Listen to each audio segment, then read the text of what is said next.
Jadi gini, karena kita ini salah satu pendapat, maka kadang-kadang harga sembako kita agak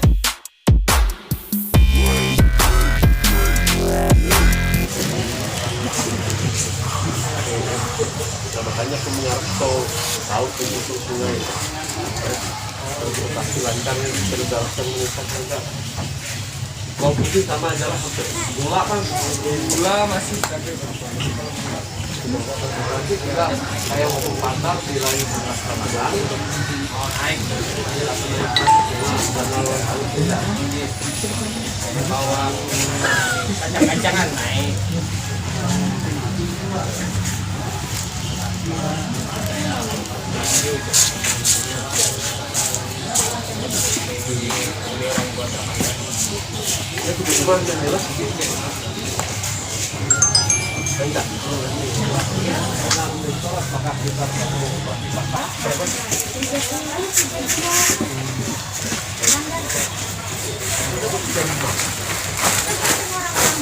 Ada, jualnya masing-masing, Pak. Ini ada kecil, Ada kecil, ada besar. Kecil, ada besar. sopirnya ada. Karena harus kan memang ada beda harganya. Semalam ini masih harga stabil harga semalam ya. Belum ada naik lah. Yang naik kayak kacang, Kacang-kacangan. kacang-kacangan, bumbu. Minyak tuh yang ada kawal dia. Minyak yang kada kawa di anu, minyak tuh naik terus. Ya, goreng. Ya goreng nih. Yang minyak curah ataupun minyak teng-tengan sudah naik terus. Kamu menjual yang bagus ya, yang 16 tuh yang tropical mulai itu.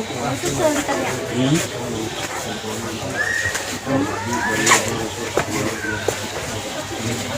Minyak kan lah, minyak. Minyak curah dari merek Fortune sudah apa sudah naik. Naik memang dari anuan sudah naik. Kampung kan. Iya. Naik yang curah kan itu namanya curah kan. Biasanya sudah masuk puasa naik barang lah. Barang pakai ya yang sementara ini kacang-kacang. Yang melinju segala mulai yang sudah naikkan. Berhubungan dengan kedai-kedai lah. Ya, tepung yang anu lagi jual. Tepung-tepung. Kalau bahannya, barangnya anu aja ada aja lah, cuma Ada harganya aja, yang cuma harganya. Otomatis kami kan jualnya naik jual. mereka ya namun dari anu grosilnya naik, ya naik lah. Masa kami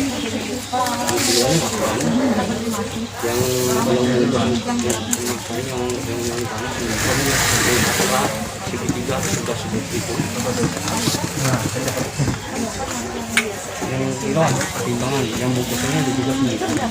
kan mulai yang Januari tadi.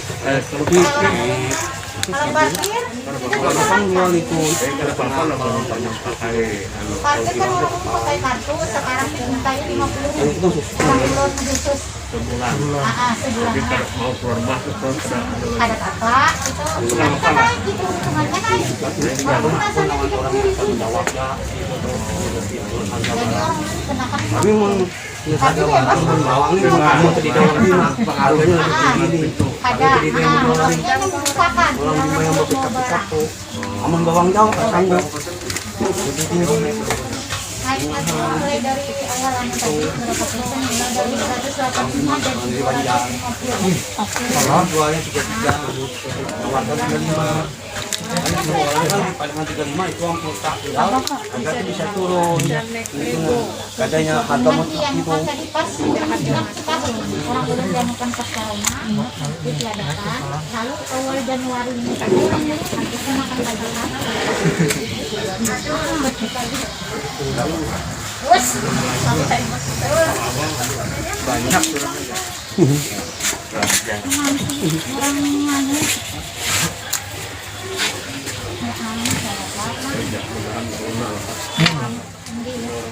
semua aja.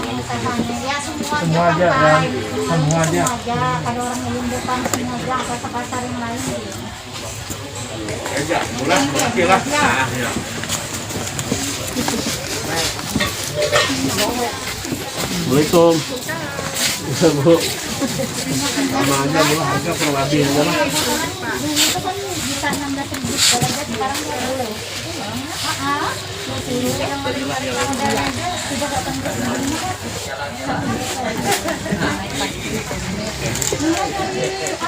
Naiknya anu lah.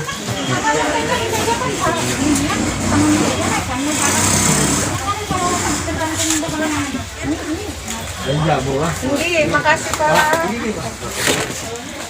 Awalnya kan 26. Kalau sembuh sekarang sementara 80 Pak. Ke tengah, kalau di tengah. Gambaran minyak berarti. Anu. Sama Lombok Pak. Begitu ditanya. Sampai dipasung orang laki-laki sampai lembuk dicat orang tua aku bakal lihat Awalnya kan 12. Kalau merah standar ya 30, 32. Tergantung kan ada yang mana 35.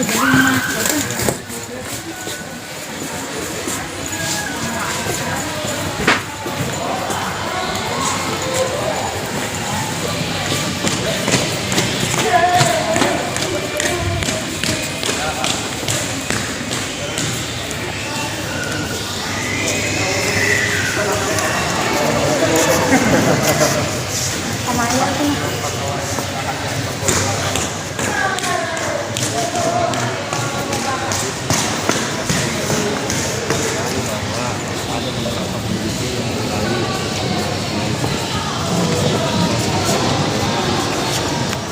Ada juga menimbun, bawang juga naik sedikit, jadi 3-5 ribu per kilo ada kenaikan. Nah, ini dulu memasuki bulan puasa Ramadan, jadi ada kemungkinan kalau ada kemungkinan nanti pas itu kan harganya juga akan naik lagi. Ini dan ada salah satu komoditi tadi yang juga naik, yang susah dicari, itu adalah minyak goreng dan curah maupun kemasan. Nah, ini menjadi yang kita nanti dasar ini ya, nanti akan saya bicarakan dengan kementerian sosial. Maka nanti kita apabila memang kenaikan ini signifikan sekali dengan melonjak tinggi, maka kita akan melakukan upaya misalnya satu pasar. Jadi tapi kita memantau dulu, karena kita kalau mau pasar kita juga berpikir kalau sama pedagang yang ada supaya juga tetap bisa berjualan dan tetap ada menjadi. Karena tadi juga dijelaskan bahwa pengunjung itu sangat sepi gitu. Sampai jam 8 seperti ini masih belum ada pembeli. Kita masih memahami karena kondisi pandemi COVID-19 ini kan ekonomi kita lagi sedang terpuruk, sedang kesulitan. Kita otomatis daya beli masyarakat itu turun. Ini berakibat kepada pedagang yang berjualan di sini karena daya beli masyarakat turun. Jadi ini yang nanti menjadi bahan evaluasi kita, bagaimana upaya-upaya kita. Yang penting dulu sementara ini bahwa distribusi barang itu tetap berjalan lancar dan barang itu juga tersedia. Dan harapan kita juga kenaikan tidak terlalu signifikan, tapi juga terlalu tinggi. Dan saya yakin pedagang pun tidak ingin menaikkan kecuali memang kalau dari distributornya naik, maka mereka juga menaikkan. Karena dengan mereka menaikkan bukan mengambil untung, tapi kadang-kadang pembeli sama sepi. Jadi sebenarnya, tapi ini yang kita siapkan nanti bagaimana kita mengimbangi itu. Kita juga akan komunikasi dengan beberapa pihak kalau itu ada kelangkaan barang atau harga barang jauh kenaikannya, maka kita akan melakukan kesepakatan. Jadi gini, karena kita ini salah satu pendapat, maka kadang-kadang harga sembako kita agak naik itu karena distribusinya yang terganggu. Misalnya pertama gelombang itu umumnya kadang-kadang harga akan naik, juga pengaruh di laut kan itu. Yang kedua, untuk memasuki alur kita Mentaya ini itu ada kedalamannya tidak seperti. Jadi itu mendangkal sehingga bila kapal bermuatan di atas 5.000 beton misalnya itu tidak bisa macet kalau pada saat tidak pasang. Nah ini yang jadi kendala juga sehingga costnya jadi tinggi. Kalau misalnya merah itu masuk YouTube banyak jadi yang insya Allah nanti besok saya akan video conference virtual dengan Pak Menteri Perhubungan rencana kita untuk membangun tol sungai, jadi tol laut untuk sungai. Harapan kita nanti alur kita ini bisa dilewati kapal bermuatan 20.000 ton lebih, sehingga kalau itu bisa masuk maka otomatis kos biaya baik untuk barang seperti kaku ini maupun barang lain itu akan murah harapan kita, sehingga harga-harga bisa lebih terjangkau.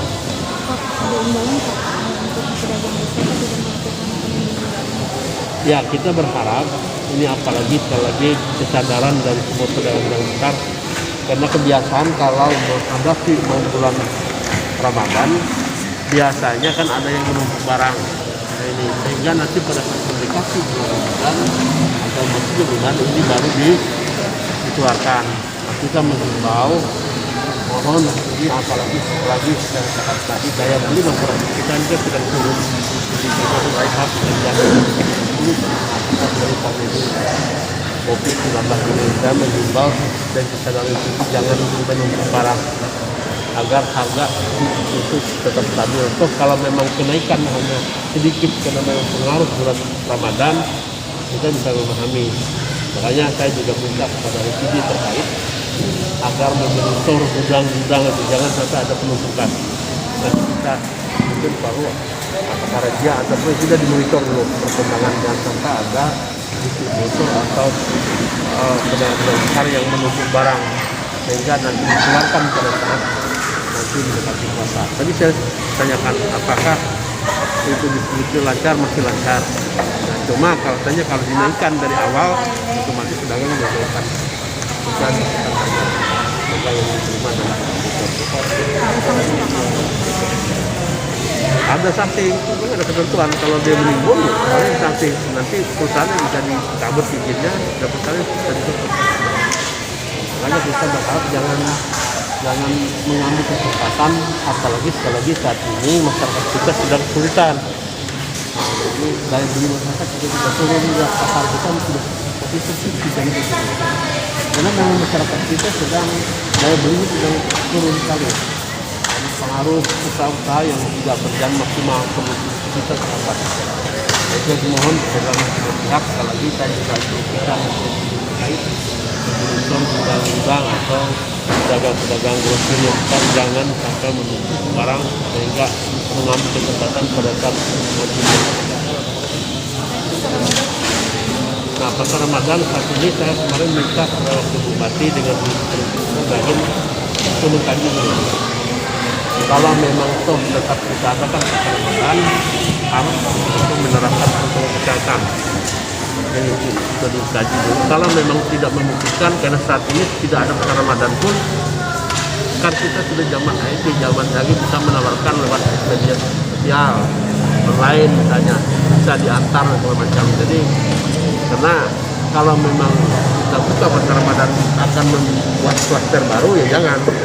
Lebih baik karena berjualan pun di rumah bisa saja orang datang membeli sehingga kan intinya kita menghindari kerumunan itu saja, menghindari kerumunan, menghindari sehingga takutnya kalau itu pasar tidak bisa dikendalikan, yang datang kan bisa saja orang lewat kota Sampit bisa dari mana-mana saja bisa melihat Sampit bisa masuk ke kue. Kalau dia cepat itu jadi apakah ini tetap kita adakan Ramadan atau kita diadakan masyarakat yang di rumah-rumah tinggal secara online yang melontarkan di sini. Mungkin sudah dapat hasil seperti ini. Ya, jadi alhamdulillah saya juga dilaporkan oleh ini bahwa hasil kesepakatan VBS tidak hanya VBS, semua pengusaha di bidang transportasi itu ikut bersama-sama berkontribusi untuk memperbaiki jalan di Ringkat Selatan. Dan ini juga sudah mulai dikerjakan. Nah, mudah-mudahan karena kemarin saya kasih deadline 2 minggu. kalau sampai 2 minggu itu tidak ada yang berkontribusi untuk memperbaiki supaya paling tidak itu fungsional, maka kendaraan berbadan berat saya perintahkan dinas perhubungan untuk dihenti stop, tidak boleh masuk kota. Itu aja.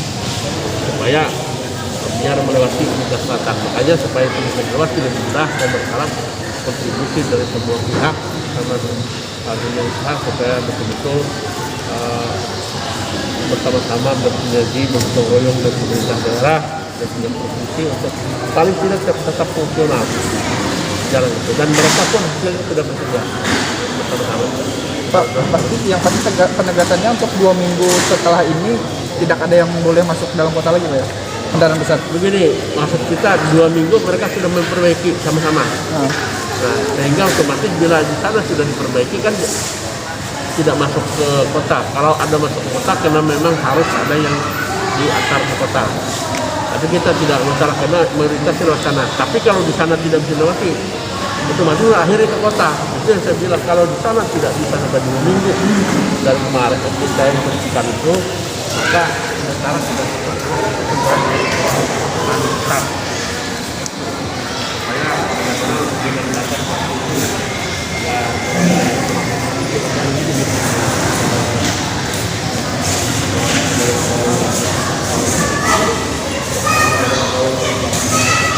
terawih kita cuma tetap memakai protokol kesehatan terawih maupun nanti mudah-mudahan Idul Fitri sudah tetap diperbolehkan, tapi tetap memakai protokol kesehatan, artinya jaga jarak, jangan, karena saya yakin orang yang ke masjid itu kan orang yang bersih, tetapi bersih belum tentu bebas dari COVID, karena kan ada juga yang OTG, orang tanpa gejala kan bisa ada. Nah, jadi harapan kita silakan masyarakat untuk melakukan ibadah tarawih, tetapi tolong jaga taati betul untuk kesehatan untuk menghindari wabahnya lagi COVID-19 karena alhamdulillah kita sudah mulai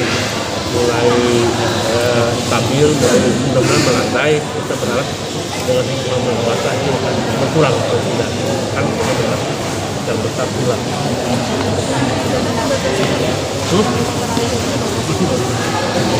Kan tergantung masjid itu, kalau besar kan anjurannya 50% dari kapasitas yang ada. Jadi nanti dikasih tanda supaya ada jarak. Jadi kalau ada kurang berarti tidak ditutup jalan. Jadi ada jarak tetap memakai masker. Jadi kalau jumlah membatasi, ya membatasi tadi dengan kapasitas sudah deh. Kalau dia besar mungkin lebih banyak jemaahnya karena masjidnya besar. Tapi kalau masjidnya kecil, otomatis atau musalah masih kecil karena tadi menjaga jaraknya. Ya.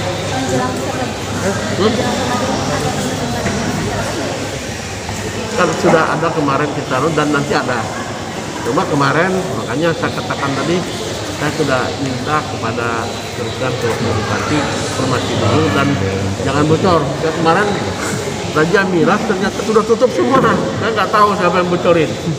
Nah, jadi walaupun udah lama sudah saya perintahkan, mungkin karena ada kemarin tapi kalau sudah, dan itu saya suruh menghubungi terus.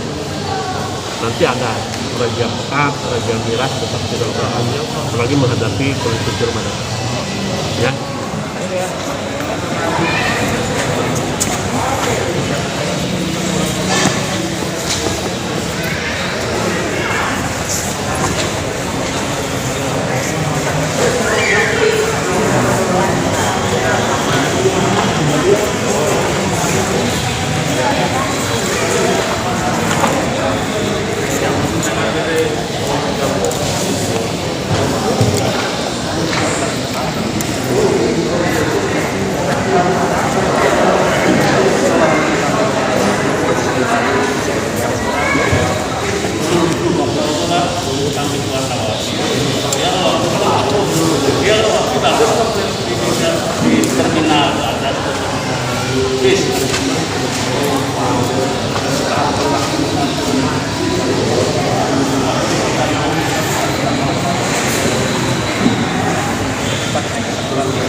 Tongguan manis. Ini bukan buah, ini bukan buah. Ini sama.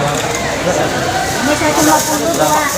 Berapa, Bik? 152 kilo. Ini berapa, Bik?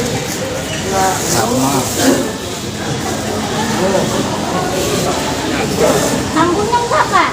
Banyak terima kasih ya, Pak ya. Mudah-mudahan Bapak sehat, Pak. Laris manis nih.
Nasi kuning apa?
Lupa senar, masak sebenarnya Pak. Masih banyak Pak.